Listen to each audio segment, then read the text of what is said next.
Hi guys, it's Keith from IELTS Speaking Success, and today I'm going to give you a video that is taken actually from my new course. It's an online course on Udemy, and this video is the kind of video you get on that course. It's all about speaking evaluation. So how is the IELTS test really evaluated and scored? And what do you need to do to get a Band 7? Listen in and find out. So in this video, we're looking at what the examiner is listening for. So what and how will they evaluate your English? So the IELTS speaking test takes place in a room with one examiner, live, one-on-one. They will ask you the questions and the same person evaluates your language. They will only evaluate the language you produce. They cannot guess what you mean. So never think, oh, they know what I mean.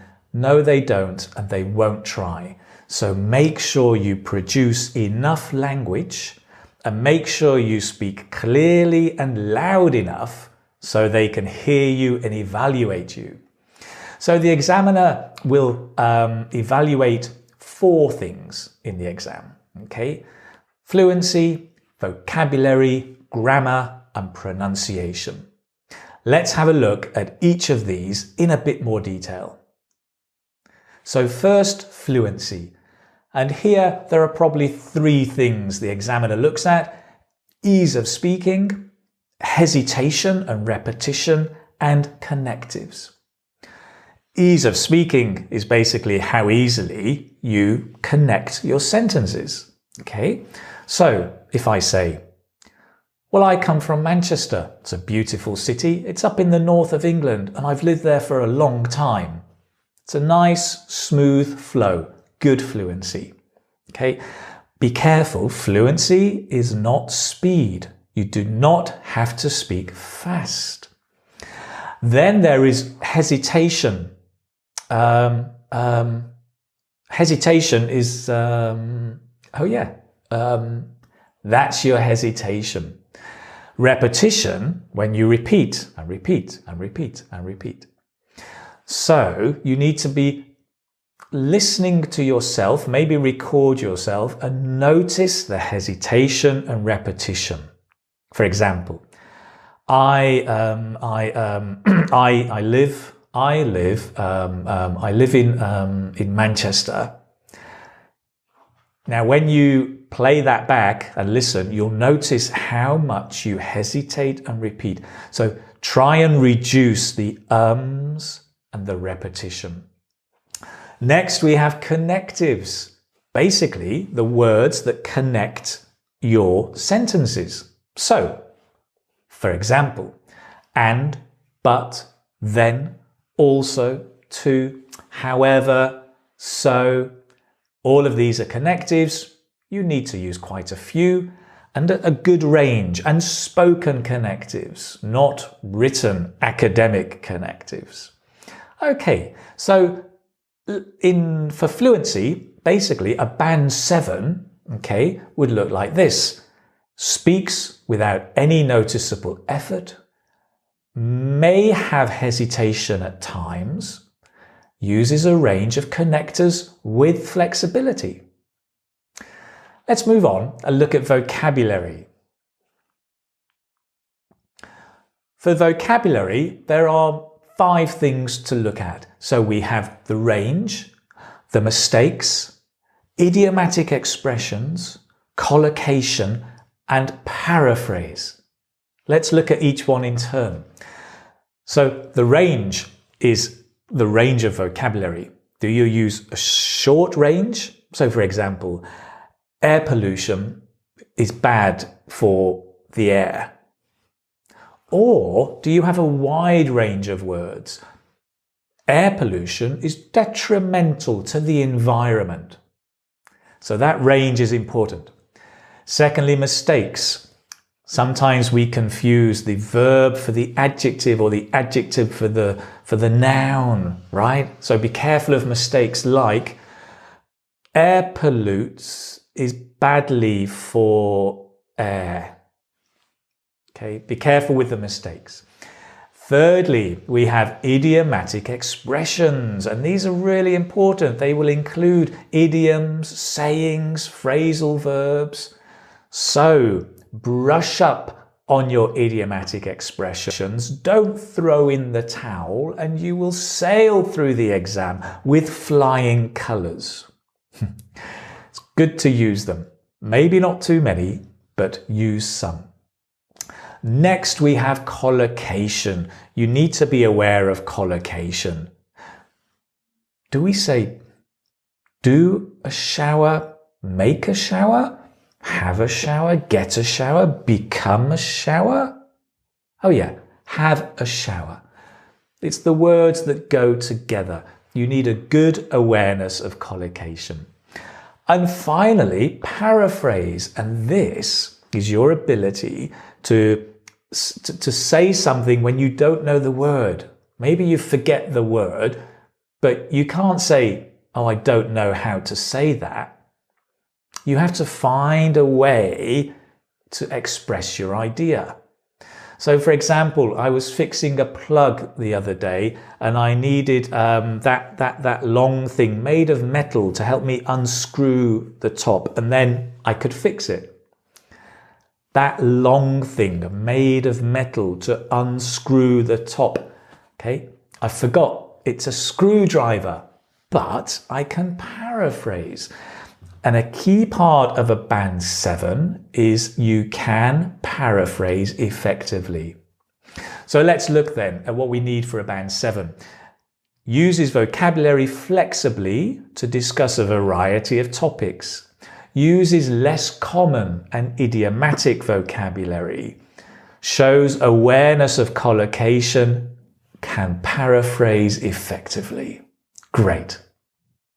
Let's look now at grammar. For grammar, there are three things the examiner will be listening for: simple or complex structures, flexible use, and mistakes. So what do we mean by simple? Well, basically, a simple structure is one clause and one tense. For example, I live in London. It's a beautiful city. I like it very much. One clause, one tense.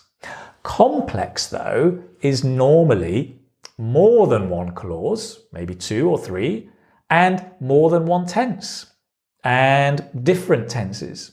So for example, I'm living in London, which is a beautiful city. Relative clause, two clauses.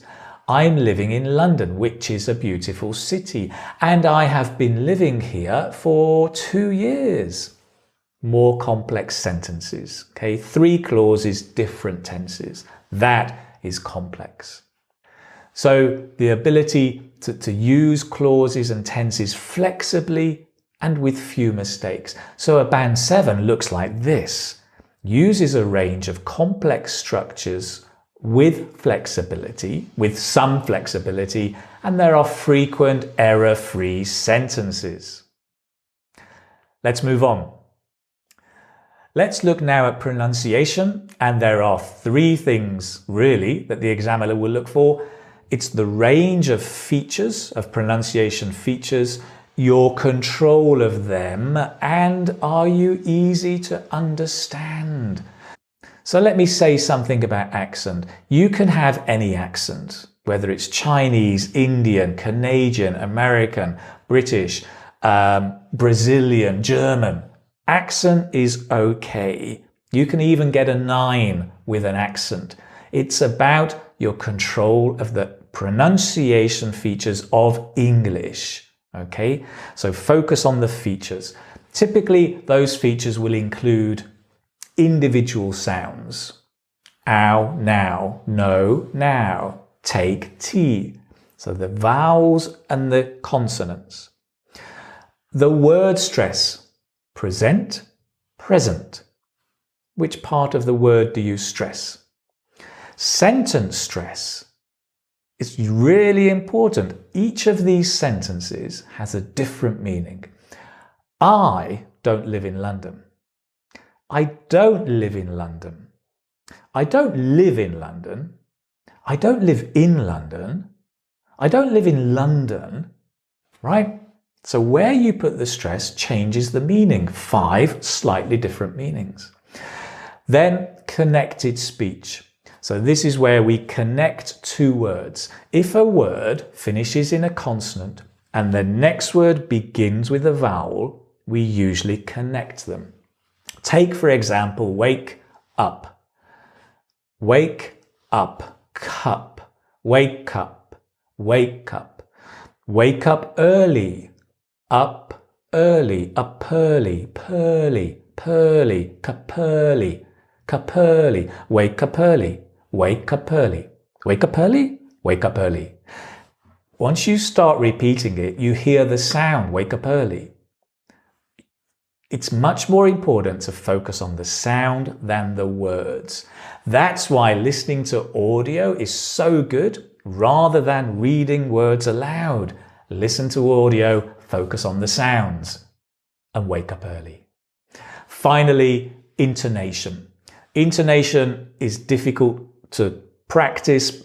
You just need to listen lots and lots and lots. But for example, listen to the difference here, okay? That's great. Oh, thank you. Well, that's great. Oh, I'm sorry. That's great. The intonation can mean it's really good or it's really bad. So intonation is important. So for a band 7, what do we have? Well, produces a range of pronunciation features with good control and some ability to sustain over longer turns, and can be understood throughout. So now you have a clear idea about what is being evaluated, your fluency, vocabulary, grammar and pronunciation, and what you need to focus on to get a band 7. So guys, if you like this video, you may want to check out the complete course. It's on Udemy. If you need confidence, ideas and language to get a band 7 on your IELTS speaking, it might well be the course for you. Go and check it out below. As always, subscribe, and I'd love to see you soon. Thank you.